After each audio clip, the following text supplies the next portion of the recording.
સરસ મજાના એક નવા વિડીયોમાં આપ સૌ વિદ્યાર્થી મિત્રોનું સ્વાગત છે।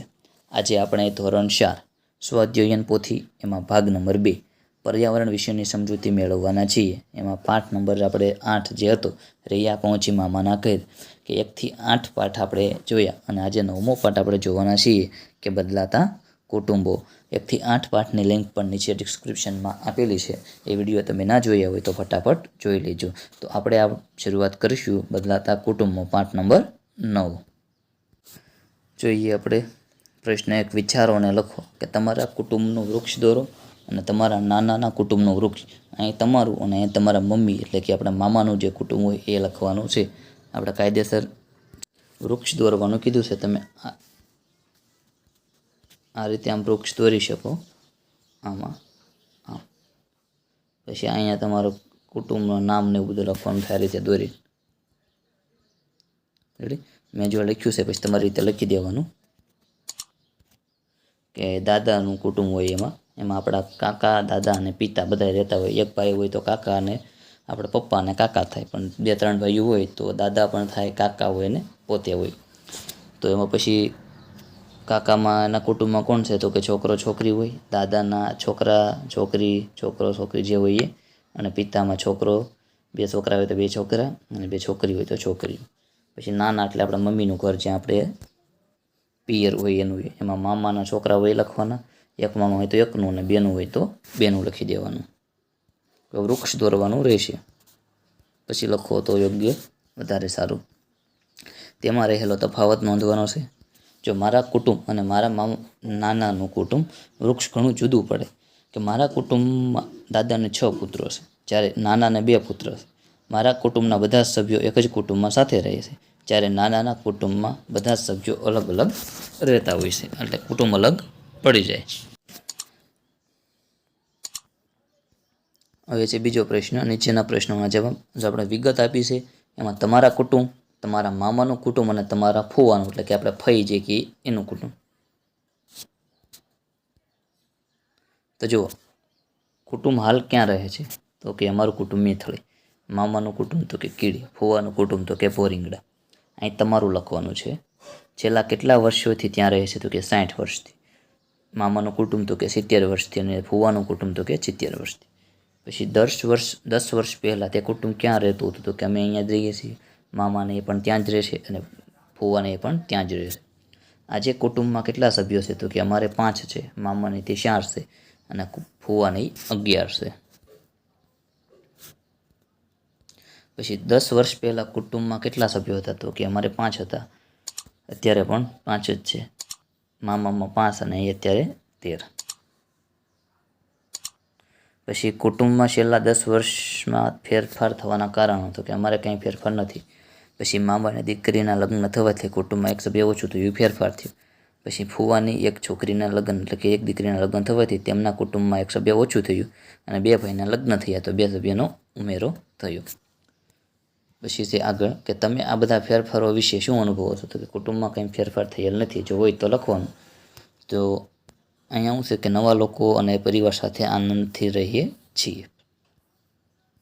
હવે ત્રીજો પ્રશ્ન છે નીચે આપેલ પ્રસંગો વાંચી તેની નીચે આપેલ પ્રશ્નોના જવાબ આપણે આપવાના છે। તો કે જો વત્સ અને તેનો પરિવાર સંડેર ગામમાં રહે છે। તેના પરિવારમાં તેના માતા પિતા દાદા દાદી છે, તેના પિતા નોકરી કરે છે, વત્સ 4થા ધોરણમાં અભ્યાસ કરે છે। થોડા દિવસો બાદ તેની માતાને વલસાડમાં શિક્ષિકા તરીકે નોકરી મળે છે। વત્સને તેની માતા સાથે વલસાડ રહેવાનું થશે। તો હવે પ્રશ્ન જોઈ લઈએ। વત્સના પરિવારમાં શું ફેરફાર થશે તો કે વત્સની માતાને નોકરી મળતા તેને વલસાડ રહેવા જવું પડશે અને વત્સને પણ સાથે લઈ જશે।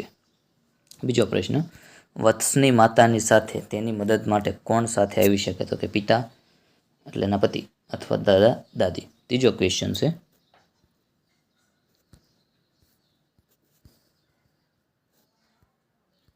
કે વત્સને તેની માતા સાથે જવાથી તેને કેવા ફેરફારોનો અનુભવ કરવો પડશે તો કે વત્સને નવા શહેરમાં રહેવાથી અનુભવ થશે અને નવી શાળામાં ભણવા જવા નવા મિત્રો મળશે। ચોથો ક્વેશ્ચન છે કે તમારી આસપાસ આવો કોઈ પરિવાર હોય તો એના વિશે લખવાનું છે, ન હોય તો વાંધો નહીં, હોય તો લખી શકાય કે મારી બાજુમાં રહેતા એક પરિવાર તેમના દીકરાને સરકારી કે નોકરી, પોલીસમાં નોકરી મળતા તેઓ તેમના પરિવાર સાથે કે અમરેલી રહેવા ગયા, ત્યાં તેમને રહેવાની ખૂબ મજા આવે છે. આ રીતે તમે લખી શકો. પછી છે બીજો પ્રશ્ન છે કે મોક્ષા અને તેનો પરિવાર અમદાવાદમાં રહે છે. તેના પરિવારમાં તેના માતા પિતા, તેના કાકા કાકી છે. તેની માતા નોકરી કરે છે. મોક્ષા ધોરણ 5માં અભ્યાસ કરે છે. થોડા દિવસો બાદ તેની માતા અને તેની કાકી એક બાળકને જન્મ આપે છે.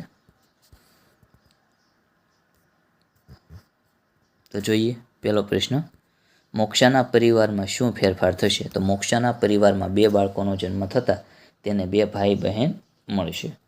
બીજું છે મોક્ષાની માતાની મદદ કોણ કરી શકશે? તો કે મોક્ષા અને તેના પિતા. ત્રીજું છે મોક્ષાના પરિવારમાં હવે કેટલા સભ્યો થયા?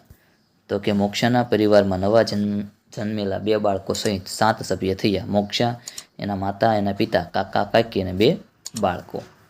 ચોથો ક્વેશ્ચન છે કે તમારી આસપાસ કોઈના ઘરે બાળકનો જન્મ થયો હોય તેવા પરિવાર વિશે લખો. તો કે મારા પાડોશમાં રહેતા ભાઈના ઘરે એક બાળકનો જન્મ થતાં તેમના ઘરના વડીલોને કે નાના બાળકની દેખભાળની જવાબદારી વધશે. આ ઉપરાંત તેને છૂવા માટે ઘોડિયાની વ્યવસ્થા કરવી પડશે. નાનું બાળક ઊંઘતું હોય તો અવાજ ન થાય તેનું ધ્યાન રાખવું પડશે. ત્રીજો ફકરો છે કે હાર્દિક રાજકોટમાં રહે છે. તે પ્રાઇવેટ કંપનીમાં નોકરી કરે છે. તે તેની માતા સાથે રહે છે. હાર્દિકના લગ્ન અમદાવાદમાં રહેતી નિશા સાથે નક્કી થયા છે. નિશાના પરિવારમાં પિતા, ભાઈ, ભાભી છે. નક્કી કરેલ તારીખે નિશાના લગ્ન થાય છે. હવે એના આધારે પ્રશ્નોના જવાબ છે કે નિશાના લગ્ન પછી તેના પિતાના પરિવારમાં શું ફેરફાર થશે? તો કે નિશાના લગ્ન પછી તેના પરિવારના સભ્યોમાંથી એક સભ્ય ઓછું થશે, એ ફેરફાર થશે. બીજું છે નિશાના લગ્ન પછી હાર્દિકના પરિવારમાં શું ફેરફાર થશે? તો કે નિશાના લગ્ન પછી હાર્દિકના પરિવારમાં એક સભ્યનો વધારો થશે, એટલે કે એ ફેરફાર થશે. ત્રીજું છે કે તમારી આસપાસ કોઈના લગ્ન થયા હોય તેના પરિવારમાં થયેલ ફેરફાર વિશે લખો. તો કે મારા મિત્રના બહેનના લગ્ન થવાથી હવે તેની બહેન તેના સાસરામાં જતાં તેના ઘરે એક સભ્યનો ઘટાડો થયો અને તેના ભાઈના લગ્ન 3 દિવસ પછી હતા કે થવાના હતા તો ભાભી આવતા એક સભ્યનો વધારો થયો. હવે છે છઠ્ઠો પ્રશ્ન, ઉપરના ઉદાહરણો સિવાય તમે જાણતા હોય તેવા પરિવારમાં કોઈ ફેરફાર થયેલ હોય તેના વિશે લખો. તો કે મારા પાડોશમાં રહેતા દાદાનું અવસાન થતાં તેમના પરિવારમાં એક સભ્યનો ઘટાડો થયો. પછી મારા મિત્રના લગ્ન અને નોકરીએ લાગતા કે તેમના કુટુંબમાં ઘણા બધા ફેરફારો થયા. ત્રીજું છે મારા મિત્રને નોકરી લાગતા તેના કુટુંબમાં એક સભ્ય ઓછો થયો, કારણ કે નોકરી લાગી એટલે બહાર સ્થળાંતર થવાનું થતાં. આ રીતે સરસ મજાનો પાર્ટ જે છે 9મો કે બદલાતા કુટુંબો, એનું આપણે સંપૂર્ણ સોલ્યુશન જોયું. હવે વિડીયો અહીં પૂર્ણ કરીએ છીએ. જો અમારા વિડીયો તમને ગમે તો લાઇક, શેર અને સબસ્ક્રાઈબ કરવાનું ભૂલતા નહીં, જેથી કરીને મારા સૌથી જે વિડીયો આવે એ સૌથી પહેલાં તમને મળે. તો હવે મળશું આપણે પાર્ટ નંબર 10માં. તો મળીએ પાર્ટ નંબર 10માં.